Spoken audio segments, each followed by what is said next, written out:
Official intro, but this is the former Fatties fitness show with Mitch Calvert, Jordan, last name Pavel. Bagel.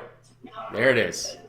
Well, our story is we both were pretty heavy growing up, lost a ton of weight, and now we're both personal trainers who help men and women like our former selves lose the weight for good and look sexy, right? Look good naked. That's one of our Right. pitches. Exactly. So today's episode is sponsored by the wine in the background of Jordan's video there, of course. They hooked us up. And we're talking about I prefer appetite. like bourbon or something, but Yeah, that would have been I'll take cooler it. for sure. Yeah. Next time. So Right. we're talking about appetite suppression today. So tips you can use, practical tips for the most part that you can use just to curb your appetite, not overeat. And I know that's a big problem for men and women who are, a little on the heavier side. It's when to put down the fork and stop eating. That's kind of the biggest hurdle. So maybe I'll get you to Right. start us off, Jordan, with a quick tip you can make for someone that needs to curb their appetite. Yeah, well, I think the biggest thing is for people starting out is to know that there's always going to be some hunger associated with dieting. You can never really get rid of that simply because you're going to be taking in fewer calories than you normally would be. So everybody's going to respond different to hunger and appetite. And so, I would recommend not as much as you might want to start out going balls to the wall and cut out, a bunch of food or drop calories really low. I would start out fairly moderate and just just make sure that um, you're not making yourself too hungry to start out, because that is one of the biggest struggles that people have is hunger, and the reason why so many people struggle to stick with the diet is the hunger. So just making sure that you're not too aggressive with your deficit starting out, and allow yourself to kind of just ease into it, I think is a big thing. Yeah, definitely. I agree with that. Yeah. So you'd be looking at maybe 10 to 15% less calories than you're eating typically, somewhere in that range. Yeah, and then you bring up a good point there. I like with my clients to utilize a percentage deficit rather than the old typical 3,500 calories equals a pound of fat, 500 calories a day, Hmm. because percentages are a lot more customized to the individual. So you have somebody who might have a 2,500 calorie maintenance and somebody with 1,500 calorie maintenance. Those 500 calories are going to affect them a lot differently. So that's why, yeah, it's something like around 15%, especially if you don't have a ton of weight to lose. Starting out Hmm. moderate is going to definitely be your best bet. Sure. Good point. Yeah, and then it's how you break down those calories through the three macronutrients, right? Protein, carbohydrates, and fat.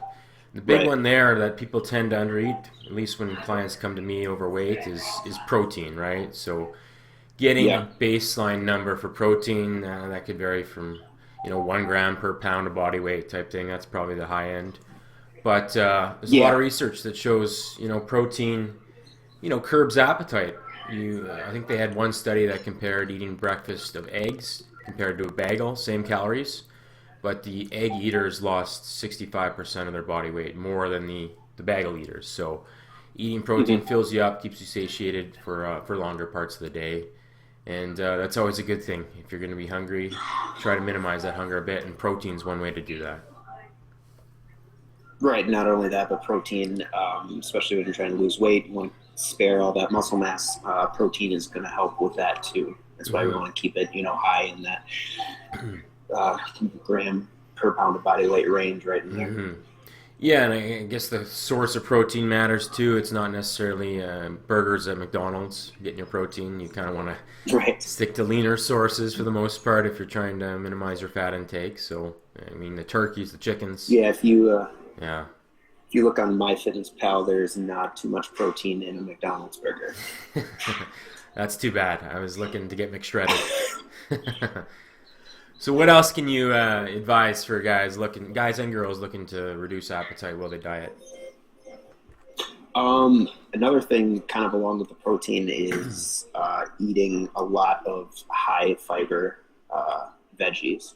Um, those take a lot longer to digest, and they are extremely low in calories. In fact, with my clients, I don't even have them track their high fiber veggies, broccoli, cauliflower, spinach, all that good fun stuff that everybody loves to eat. But yeah, the fiber in that will help slow digestion, will help keep you fuller a lot longer, and help keep those feelings of hunger at bay for a much longer period of time than if you're eating just some more less complex carbs, I guess. Right. So, do you have any tips for making that a little more tasty for clients? Do you usually have them cook it or steam it or throw some spice on it? Is there any recommendations there? Um, yeah, spices, herbs, that kind of stuff. It kind of depends on the client what they kind of like to do. I'd recommend not using oil or butter, that kind of stuff, staying away, just because fat can add up pretty quickly. It kind of depends on the individual. I will admit I'm not a huge veggie eater, but I do enjoy broccoli and spinach, and pretty much I'll just power through it and eat it as is. Throw a little salt on there, get it down, and be done with it. Yeah, that's about all you can do, honestly. There's only so many ways to dress up a veggie without throwing fat on it or sugar on it. That kind of negates the health benefits. So my next tip would be, I mean, it's so obvious, but it's easier said than done, is to just eat. You got a lot of plates banging in the background there. My tip is to eat slowly.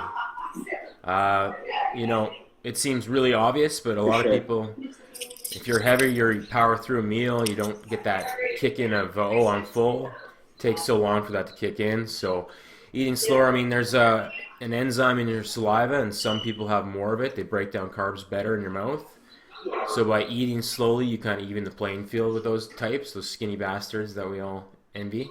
So, right. So honestly, eating slowly, even if that takes, using a smaller spoon or fork or chopsticks, something weird, that whatever works for you, to sit down, be present at mealtime, and eat a little longer than usual. Don't try to power through something in 3 minutes, right? So that's right. Not an easy tip, but it's an effective one, definitely. You just help your digestive system that way. What helps that too is probably don't eat in front of the TV. Sit down, with your family or at the dinner table, and when you're eating, focus on eating and what you're doing, because a lot of us tend, when we're sitting in front of the TV, to mindlessly eat or snack, that kind of stuff. Yeah, exactly. So where else can we go from here? You got a few others? I think I have something. I have a few, but I'll let you go next. Have you got any more? Yeah, the last one I got that we didn't cover is that like I said earlier, know that there's going to be some hunger, but as you diet, your body will adjust to what you're giving it. The body's an amazing machine, and it has the ability to adjust to the stuff, to the environment that we give it. So eventually you will notice that hunger will subside a little bit as your body gets used to the drop in calories. As long as you don't continuously keep dropping calories and go too low, that your body will get used to the less food intake. Yeah, that's a good one too, because it's those first few weeks are going to be the hardest, and then you adjust, and then the coach makes a change, and you have to adjust again. But that's part of the deal. You always have to keep one step ahead of your body to lose weight. It doesn't want to lose weight; it wants to stay where it is. So, I guess the last tip I had was just coffee. Although coffee in moderation. I know some people try to replace a bunch of meals with coffee, and you're just throwing a bunch of stress hormones in your body, and it's just too much. But I saw one study that said decaf coffee can curb your appetite for up to 3 hours, more so than regular coffee. I don't know how legit that is. I just read it recently. So little things like that, coffee, tea, to bridge the gap between meals can help.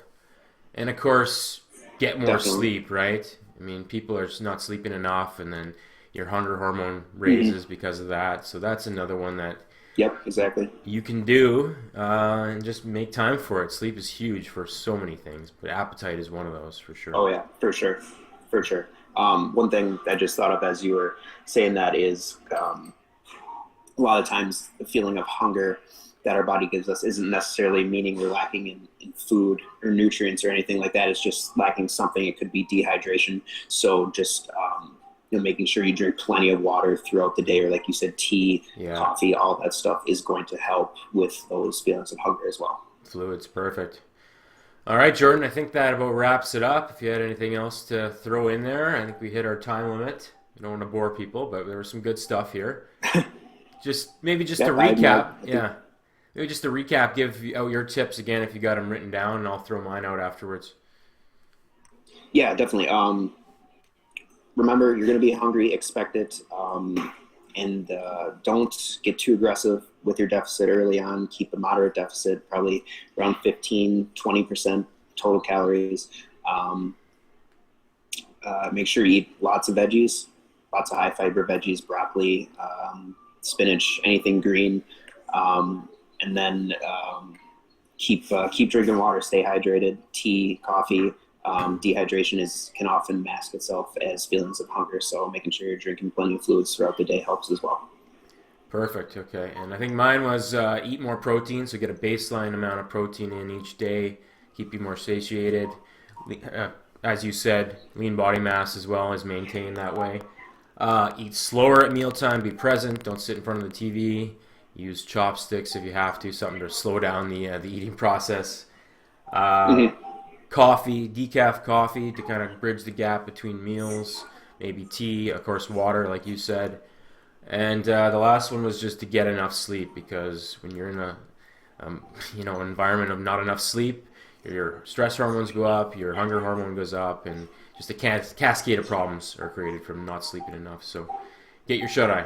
Yeah, that's one people overlook way Yeah. too much, and it's becoming more and more apparent how important a good night's sleep is for health, weight loss, muscle building, everything. Mm, yeah, absolutely. And I didn't take my own advice last night. I played a late hockey game, and I'm running on 6 hours sleep, and the hunger hormones are already kicking in. Alrighty, guys. We'll see you next time. We're on every Thursday or Friday morning live on YouTube. We'll eventually be on iTunes when we figure out how to upload there. And I think Yep. that about does it. Hopefully soon. All right, we'll see you next week. Thanks for listening, guys. See you later.